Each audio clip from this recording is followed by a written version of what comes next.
உலக மொழிகளை அலசி பார்த்தால் ஒரு சில மொழிகளுக்கு தனிச்சிறப்பு இருப்பதை நாம் உணரலாம். உதாரணத்திற்கு தமிழுக்கு ழ என்ற எழுத்து தனிச்சிறப்பு. அதேபோல் ஆங்கில மொழிக்கும் ஒரு தனிச்சிறப்பு உண்டு. ஆக குறைவாக 26 எழுத்துக்களை கொண்ட ஓர் எளிய மொழி என்பதுதான் அந்த தனிச்சிறப்பு. அதனால் தானோ என்னவோ அந்த மொழி இன்று உலக மொழியாக இருக்கிறது.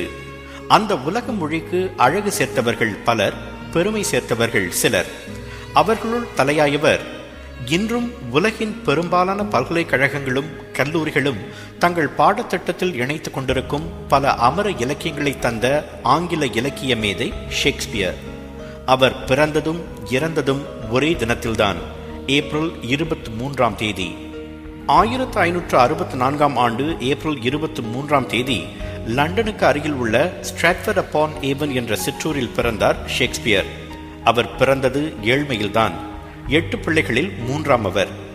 அவரது தந்தை ஜான் ஷேக்ஸ்பியர் கை உறை தைத்து விற்கும் வியாபாரி. தொழில் அவ்வளவு லாபகரமாக இல்லை என்பதால் 12வது வயது வரைதான் ஷேக்ஸ்பியரால் பள்ளிக்கு செல்ல முடிந்தது.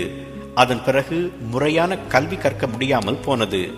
12 வயது வரை லத்தீன் மொழியில் இலக்கண இலக்கியத்தை அவர் கற்றார். அவருக்கு 18 வயதான போது தன்னை விட 8 வயது மூத்தவரான ஆன் ஹேதவே என்ற பெண்ணை மணந்து கொண்டார். அவர்களுக்கு 3 குழந்தைகள் பிறந்தன. 23 வயதான போது அவர் பிழைப்பு தேடி லண்டன் வந்து சேர்ந்தார். அந்த ஆண்டு 1587.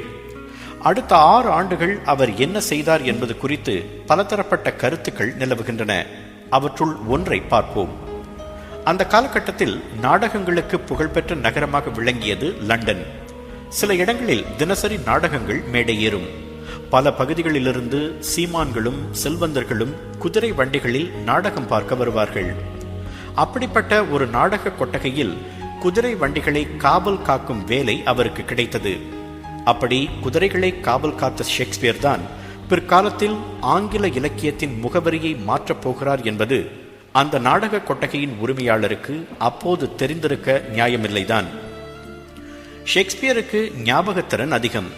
குதிரைகளை காவல் காக்கும் அதே நேரத்தில் நாடகங்களை ரசித்து பார்த்த அவர் வசனங்களை மனப்பாடம் செய்து கொள்வார். இந்த வசனம் இப்படி இருந்திருக்கலாமே என்று தனக்குள் நினைத்துக் கொள்வார்.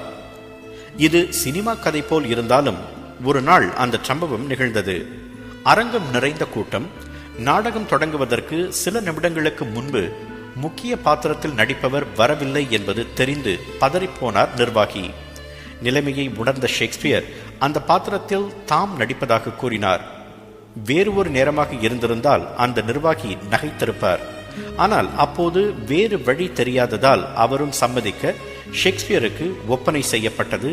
நாடகமும் தொடங்கியது. தனக்கு முன் நடித்தவரை காட்டிலும் அந்த பாத்திரத்தில் மிகச் சிறப்பாக நடித்து பலத்த கைத்தட்டலையும் பாராட்டையும் பெற்றார் ஷேக்ஸ்பியர். சில முக்கிய காட்சிகளில் அவர் சொந்தமாகவும் வசனம் பேசினார். அந்த வரவேற்பை பார்த்து மகிழ்ந்து போன நிர்வாகி தொடர்ந்து நடிக்க ஷேக்ஸ்பியருக்கு வாய்ப்பு கொடுத்தார். சில நாடகங்களையும் அந்த நிறுவனத்திற்காக எழுதி கொடுத்தார் ஷேக்ஸ்பியர். 1592 லண்டன் மாநகரை பிளேக் என்ற கொடிய நோய் அலைக்கழிக்க தொடங்கியது. அண்மையில் ஏற்பட்ட சாஸ் நோய் எப்படி சில நகரங்களை முடக்கியதோ அதேபோல் பிளேக் நோயால் முடங்கி போனது லண்டன் மாநகரம். அதனால் கிட்டத்தட்ட 2 ஆண்டுகள் அனைத்து நாடக கொட்டகைகளும் மூடி கிடந்தன. நாடக கலைஞர்களுக்கு பிழைப்பு இல்லாமல் போனது. ஆனால் லண்டனை அலைக்கழித்த அந்த நோய்தான் பல அமர காவியங்களை படைக்கும் வாய்ப்பையும் கால அவகாசத்தையும் ஷேக்ஸ்பியருக்கு தந்தது. அந்த 2 ஆண்டுகளில் அவர் நிறைய நாடகங்களையும் கவிதைகளையும் எழுதி குவித்தார். சானட் எனப்படும் புதுவகை கவிதைகளையும் அவர் புனைந்தார். பிளேக் நோய் முடிந்தவுடன் அவரது நாடகங்கள் புத்தகமாக வெளிவரத் தொடங்கின. 24 ஆண்டு இலக்கிய பணியில் அவர் மொத்தம் 37 நாடகங்களை எழுதினார் என்று சொல்வதை விட இயற்றினார் என்று சொல்ல வேண்டும். துன்பியல், இன்பியல் என 2 பிரிவுகளாக அவரது நாடகங்களை வகைப்படுத்தலாம். A Midsummer Night's Dream, As You Like It, The Taming of the Shrew, Merchant of Venice போன்றவை இன்பியல் நாடகங்கள். Romeo and Juliet, Hamlet, Othello, King Lear, Julius Caesar, Antony and Cleopatra போன்றவை அவரது புகழ்பெற்ற துன்பியல் நாடகங்கள்.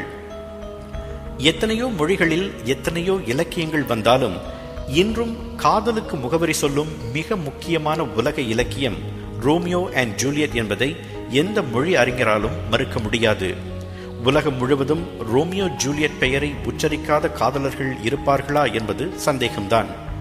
அதே போன்று தன் உயிர் நண்பன் புரூட்டஸ் தன்னை கத்தியால் குத்தும் போது அதிர்ந்து போய் எட் டு புரூட்டஸ், அதாவது நீயுமா புரூட்டஸ் என்று கேட்டு உயிர் விட்ட ஜூலியஸ் சீசரின் கதாபாத்திரத்தையும் இலக்கிய உலகம் மறக்க முடியாது. இப்படி கனமான கதாபாத்திரங்களுக்கு வலுவான வசனங்களால் உயிர் ஊட்டியதால் தான் இன்றும் அவை உயிர் ஓவியங்களாக உலா வருகின்றன. தமது படைப்புகளின் மூலம் இன்றும் நம்மிடையே உலா வரும் ஷேக்ஸ்பியர் 1616 ஆண்டு ஏப்ரல் 23 தான் பிறந்த தினத்திலேயே இறந்து போனார். ஓர் இலக்கிய மேதை 52 வயதில் மறைந்து போனது இலக்கிய உலகிற்கு பேரிழப்புதான். தமிழ் இலக்கிய உலகின் அமரகவி கம்பன் என்றால் ஆங்கில இலக்கிய உலகின் அமரகவி ஷேக்ஸ்பியர் தான். இருவரின் படைப்புகளுமே அமர காவியங்களாக போற்றப்படுகின்றன. எழுதப்பட்டு 400 ஆண்டுகளுக்கு பிறகும் உயிரோட்டம் இருக்கிறது என்பதால் தான் உலக பல்கலைக்கழகங்கள் இன்றும் அவற்றை கற்பிக்கின்றன. ஏழையாக பிறந்து கல்வியை முறையாக முடிக்க முடியாத ஒருவரால் உலக புகழ்பெற முடிந்தது என்றால் கல்விக்கான எல்லா வாய்ப்புகளும் இருக்கும் நம்மால் அது முடியாதா? இலக்கியம் என்ற வானம் அவருக்கு வசப்பட்டதற்கு திறமை மட்டும் காரணமல்ல, தன்னம்பிக்கையும் தான். நமக்கு திறமை இருந்தால் அதனை ஒரு கூடுதல் பலமாக ஏற்றுக்கொண்டு தன்னம்பிக்கையை முதலீடு செய்வோம். திறமை இல்லாவிட்டாலும் தன்னம்பிக்கையோடு விடாமுயற்சியை முதலீடு செய்வோம். அந்த வானம் வசப்படாமலா போகும்?